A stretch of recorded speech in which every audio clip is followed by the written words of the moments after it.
Assalamualaikum warahmatullahi wabarakatuh. Kita berjumpa lagi di dalam proses pembelajaran mikropaleontologi. Yang kali ini saya akan mengambil topik tentang mikrofosil silika. Kalau sebelumnya sudah pernah kita berikan di dalam pembelajaran, yaitu adalah adanya foraminifera, baik foraminifera kecil maupun foraminifera besar, baik yang berkarakter sebagai plankton maupun yang berkarakter sebagai bentik. Kemudian juga sudah pernah kita sampaikan eh, nanoplankton, ya, yang bagaimana koram dan nanoplankton itu adalah ada di marine, di laut, biasanya keterdapatannya. Kemudian eh, juga polen, spora dan polen yang bisa dimanfaatkan untuk analisis pada sedimen-sedimen darat. Nah, pada kali ini saya akan sampaikan tentang salah satu lagi jenis mikrofosil, ya, yang banyak dijumpai pada batuan-batuan yang umumnya terendapkan pada lingkungan laut dalam, yaitu adalah mikrofosil silika. Ya, ini mikrofosil silika. Nah, yang perlu dipahami di dalam kita eh, menghadapi mikrofosil silika ini, kenapa dia menjadi salah satu penciri lingkungan laut dalam adalah tidak dijumpainya mikrofosil yang berkarakter cangkangnya tersusun oleh karbonat pada lingkungan-lingkungan laut dalam.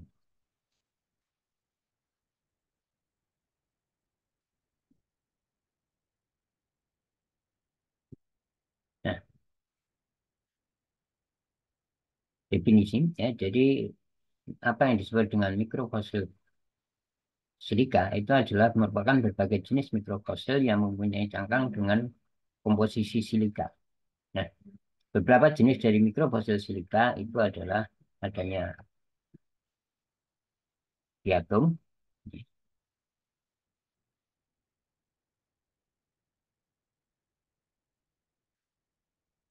kemudian radiolaria dan silicobacillata.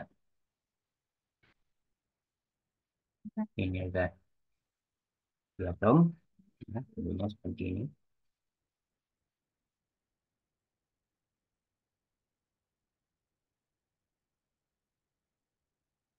Radiatum, ya.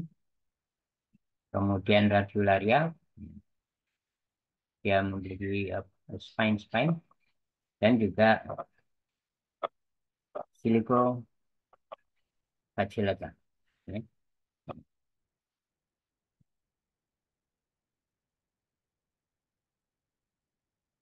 Nah, arti penting dari keberadaan mikrofosil berkomposisi sampingan itu tidak dijumpai di semua batuan sedimen. Ya. Saya ulangi, artinya apa? Tidak semua mikrofosil berkomposisi sampingan bisa kita jumpai di semua sedimen, ya. Terutama sedimen-sedimen laut dalam. Ya. Ada batuan sedimen yang tidak mengandung unsur karbonat, diperlukan analisis mikrofosil yang berkomposisi non-dampingan. Bisa itu bersifat arenaceous, ya. Misalnya pada koram ada yang berkomponen arenaceous, tapi juga yang eh, silika contohnya. Nah, kenapa di dalam batuan sedimen laut dalam itu tidak ada mikrofosil yang bersifat gampingan? Ya. Yang pertama bisa saya sedikit uraikan di sini. Ya.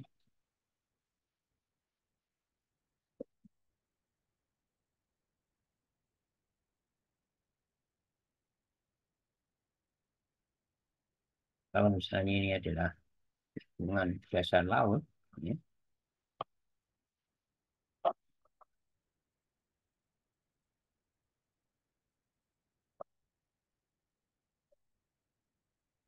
Ini adalah permukaan daripada air laut. Maaf, ini tidak apa ya. Maka pada kedalaman tertentu,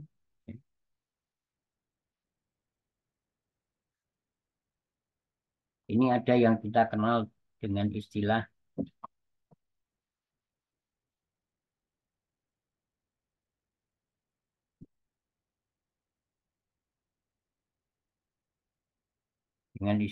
apa yang kita sebut dengan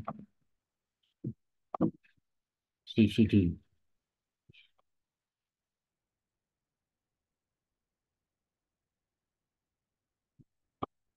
CCD, ya, apa yang kita sebut dengan carbonate compensation debt, ya.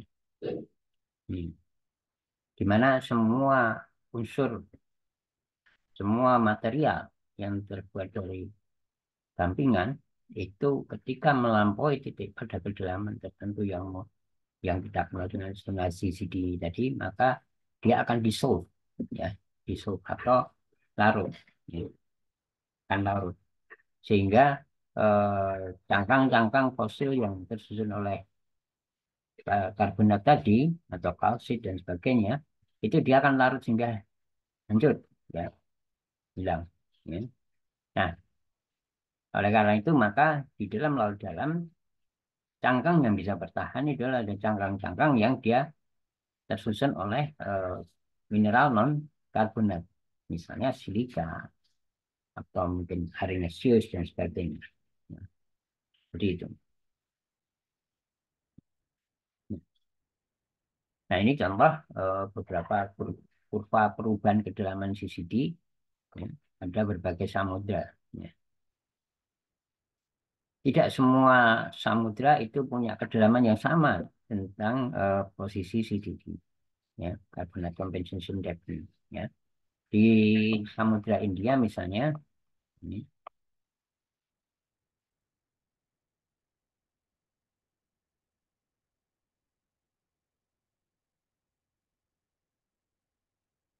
di Samudra India misalnya ini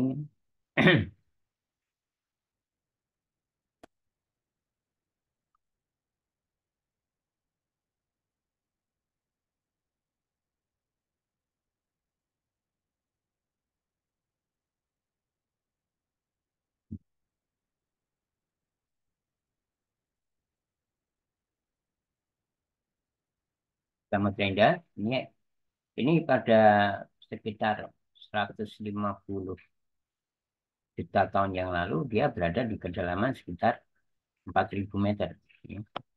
Namun di 100 juta tahun yang lalu ya dia sekitar 3.500 meter. Hmm. Namun sekarang CCD itu ada kecenderungan lebih dalam lagi sekitar 5.000 meter, ya. Begitu juga di Atlantik, ya. Itu pada 110 ya 105 atau 110 juta tahun yang lalu dia ada di kedalaman 3.500, ya. Kemudian di sisi utara, ya, dia tuh di sekitar 70 juta tahun yang lalu ada di 4.000 meter, ya. Namun di sisi selatan dia kurang dari 4.000 meter, ya. Kemudian saat ini di sisi utara dan selatan, ya, itu berada di kedalaman lebih dari 4.000 kedua-duanya, bahkan hampir mencapai 5.000 untuk yang ada di sisi utara, ya. Kemudian di Pasifik, ya. Di Pasifik ini di 125 juta tahun yang lalu dia ada di sekitar 4.000 meter, ya. Namun kemudian sempat agak lebih dangkal yaitu di 50 juta yaitu sekitar 3.500 meter, ya.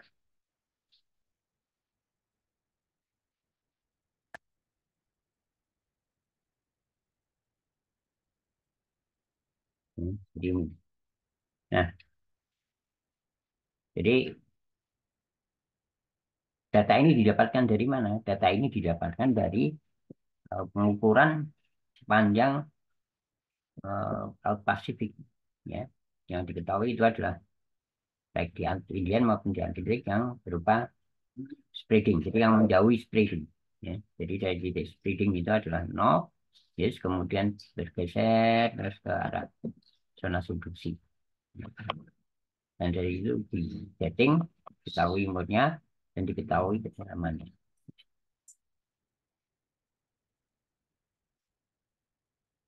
Nah, oke.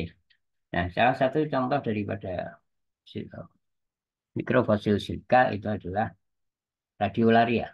Ya. Ini ukuran tubuhnya 50 sampai 200 mikrometer.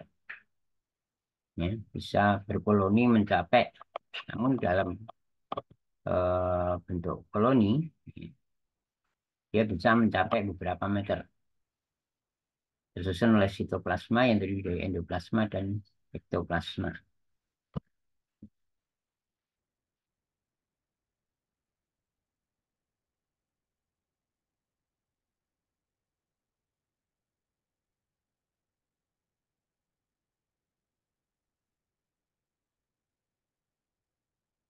Nah, ini struktur tubuhnya adalah, ini adalah bagian endoplasmanya. Ini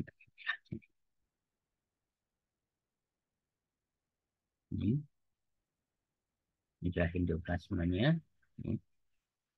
Kemudian ini adalah ektoplasma. Kemudian biasanya dia mempunyai alat gerak yang disebut dengan aksopodia, yaitu adalah eh, bulu-bulu, ya, juga duri-duri, ya, dia berbatu. Dan dia juga punya spen yang cukup tajam seperti ini, ya. Ini adalah ciri daripada struktur pada radiolaria.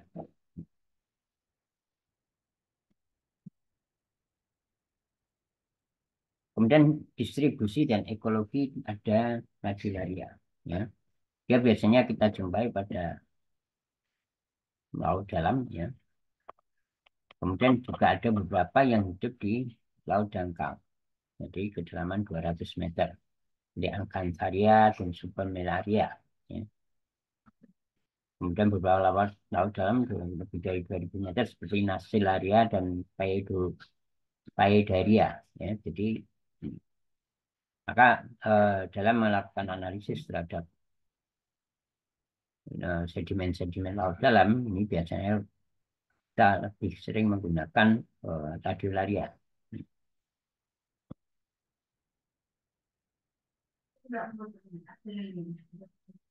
Nah, bagaimana dengan kondisi recent faunanya sekarang? Ya, distribusi dari keberadaan radiolaria. Hmm. Jadi ini kalau kita lihat, hmm, ini adalah benua Amerika. Ya. Ini adalah benua Amerika.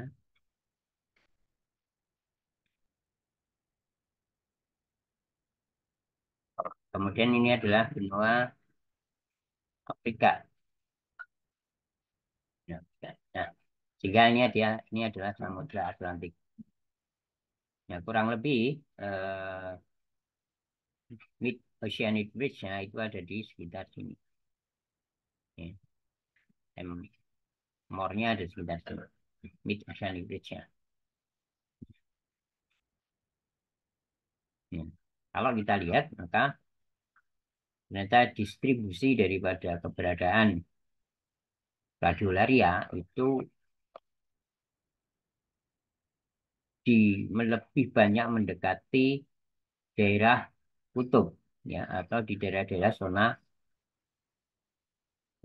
dingin, ya, subtropis, karena dia berada di latitude 50 derajat lintang selatan ini, ya. Jadi ini dia banyak sekali dominan di sini. Namun di daerah tropis pun dia juga bisa kita jumpai, ya, di sekitar 10 derajat lintang selatan, dari 0 derajat sampai 10 derajat lintang selatan. Ini dia cukup banyak dominan.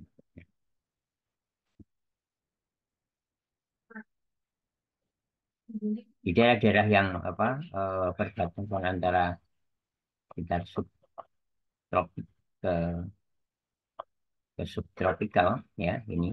Jadi pada sini dia cenderung untuk lebih sedikit kurang dari 1000 individu per gramnya, ya.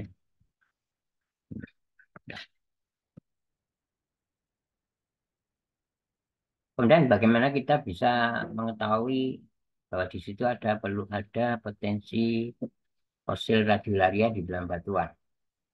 Fosil-fosil radiolaria ini umumnya kita jumpai di dalam nodul-nodul cat atau rijang. Ya.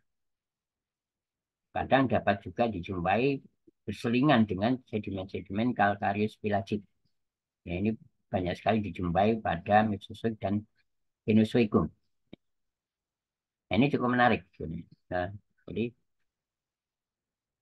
kalau tadi di awal saya sampaikan bahwa sebelah cangkang atau material yang tersusun oleh unsur-unsur karbonat itu akan larut ya. Tapi ternyata pada beberapa lingkungan laut dalam itu sering kita jumpai bahwa nodul-nodul cat atau rijang ini berselingan dengan sedimen-sedimen pelagik, kalkarius pelagik ya. Ini. Dan ini banyak dijumpai di Mesozoik dan Kenozoik. Di daerah Indonesia pun juga ada yang kita jumpai seperti ini, misalnya di Karang Sambung. Ini. Nah, kita tahu Karang Sambung ini ada lava bantal, ya.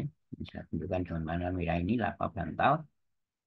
Nah, dia ditumpangi oleh rijang ini. Ya. Nah, jangan terbalik ya, jangan dikira bahwa yang menumpang justru lava bantalnya bukan, tapi justru lava bantal ini menumpang ditumpangi oleh rijang. Karena posisi pelapisannya adalah tegak. Ya. Posisi pelapisan batuan di sini adalah tegak. Ini. Jadi ini, nah, coba kalau kita lihat di bagian sisi bawahnya sini, yang di sini, di bawahnya ini, ya, ini saya lihat ke sini, ini, ya. Nah, posisinya seperti ini. Jadi ini yang rijang, ya, ini yang gampingan, ya, ini yang gampingan, ini gampingan. Di daerah si Asia itu berbuih. Nah, sehingga cukup cukup menarik waktu itu sehingga saya coba untuk melihat apakah di batu gampingnya ini ada kandungan fosil atau tidak ya. Kemudian saya analisis saya tipis ini ternyata di sini dia lebih menunjukkan apa tidak ada fosilnya dalam arti fosil seperti koram atau apa tidak kita jumpai sehingga apa bahwa keberadaan apa lapisan yang mengandung karbonat ini kemungkinan adalah karena di dalam lingkungan laut dalam pun ya itu sebenarnya dia juga masih mengandung unsur karbonat. Kenapa? Karena tadi dissolve ya. Karena dia larut, maka ada komposisi karbonat itu tetap ada, tidak habis ya. Sebagaimana kalau analognya kalau kita misalnya bikin teh ya, teh manis atau air, kemudian kita kasih gula, kemudian gula itu kita aduk sampai larut, ya, maka air itu terasa manis. Berarti masih ada unsur gula kan di dalam teh ini. Nah, seperti itu juga. Maka sebenarnya unsur karbonat itu di dalam lautan itu di bagian dalam ini masih ada. Ya. Sehingga ketika kemudian terjadi suatu sedimentasi, ya, sedimentasi maka material-material sedimen ini mengikat larutan-larutan karbonat tadi, ya, gamping tadi, sehingga akhirnya membentuk perlapisan-perlapisan gamping, ya, batu gamping ini. Kalau kita lihat ini batu gamping kristalin, artinya berarti dia memang terbentuk oleh mikrokristalin ya, artinya dia memang terbentuk berdasar dari larutan-larutan yang mengandung unsur karbon. Ya. Kemudian hubungan radiolaria dengan sedimentasi bagaimana? Ya. Jadi selain bisa kita gunakan nanti ini salah satu manfaat dari kita menggunakan fosil radiolaria adalah mencoba mengetahui kondisi lingkungan pengendapannya.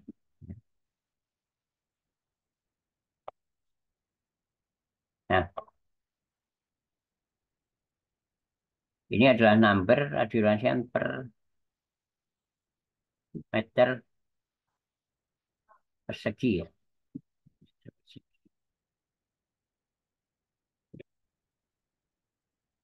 Nah, ternyata kalau kita lihat pada kedalaman 100 meter ini living radiolaria ternyata banyak kita jumpai. Ya, ini. Jadi ini sebenarnya diambil dari kolom dari beberapa sedimentasi ya. Kemudian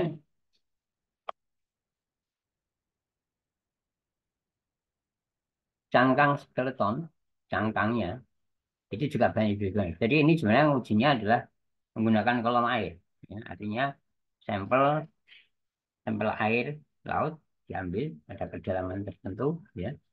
Sehingga kemudian ketika sampel itu kemudian dianalisis, ya, ini ternyata kandungannya seperti ini. Pada kedalaman 100 meter ternyata ini banyak sekali dijumpai yang hidup, ya, tapi juga banyak jumpai sebagai cangkang-cangkang yang mati. Ya. Terus sampai ini kemudian turun pada sekitar 200 meter sampai 300 meter kolom air. Kemudian pada kolom air sekitar 500 meter ini kembali mencapai puncaknya 500 sampai 1000 meter kolom air ini. Ya. Jadi kemudian dia kembali naik. Ya. Kemudian ke pada kedalaman yang semakin dalam ternyata jumlahnya juga sedikit. Ya. Artinya apa? Kalau kita jumpai dalam distribusi yang cukup besar kandungan satu ladularia di dalam satu batuan, maka dia biasanya justru masih mengidentifikasi lingkungan-lingkungan di radial, yaitu sekitar 500.000 meter. Ya, atau mungkin malah justru di daerah yang relatif lebih dangkal, 100 meter. Ya. Kemudian taksonomi ini masuk dalam kingdom protozoa, jadi eh, masih satu kingdom dan satu film juga dengan apa foraminifera. Ya. Kemudian subfilmnya adalah Radiolaria kelas Polycystinea. Ya, beberapa bentuknya antara lain seperti ini. Heterochorididae ini bentuknya adalah meruncing, ya, mahkota yang tinggi begini, ya. Jadi ini adalah ciri dari Heterochorididae, jadi dia bentuknya seperti mahkota. Ya. Kemudian Pachydidae, ini dia cenderung untuk bulat, ya. Ini convex dish shape form bom water, kemudian umur sekitar Mesozoik sampai Eosen. Kalau ini umurnya Eosin sampai Eosen. Ya. Kemudian bagaimana cara perkembangan hidup daripada radiolaria. Ya. Jadi dia ditengarai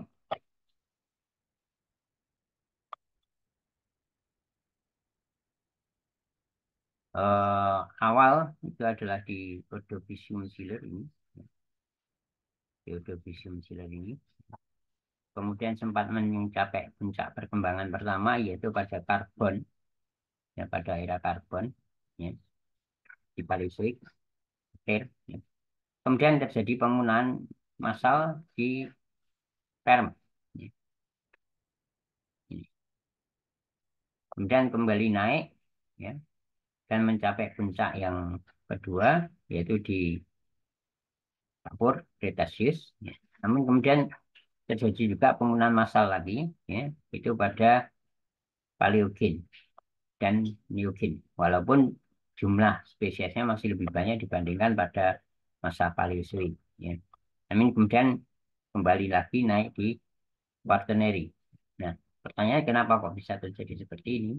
Ini tampaknya berkaitan erat sekali dengan eh, climate, ya, climate. Kita ketahui di awal Quaternary telah terjadi apa deglasiasi atau pencairan zaman es, ya, sehingga lautan lebih luas, ya, sehingga kemudian maka di Quaternary ini jumlahnya kembali meningkat.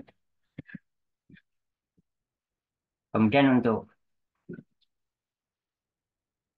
beberapa spesies ini juga bisa digunakan untuk menyusun biostratigrafi, ya, seperti ini tabelnya chartnya ini, ya.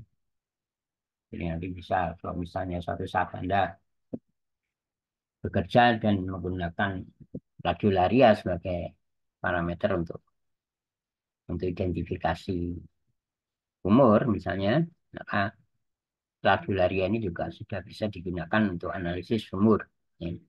Di samping tadi untuk lingkungan pengendapan. Oke, saya kira ini materi yang bisa saya sampaikan untuk kuliah lewat Dalinas, ya. Jadi mikropaleontologi untuk menggantikan libur, ya, satu kali kemarin minggu yang lalu. Dan yang bisa saya sampaikan, Assalamualaikum warahmatullahi wabarakatuh.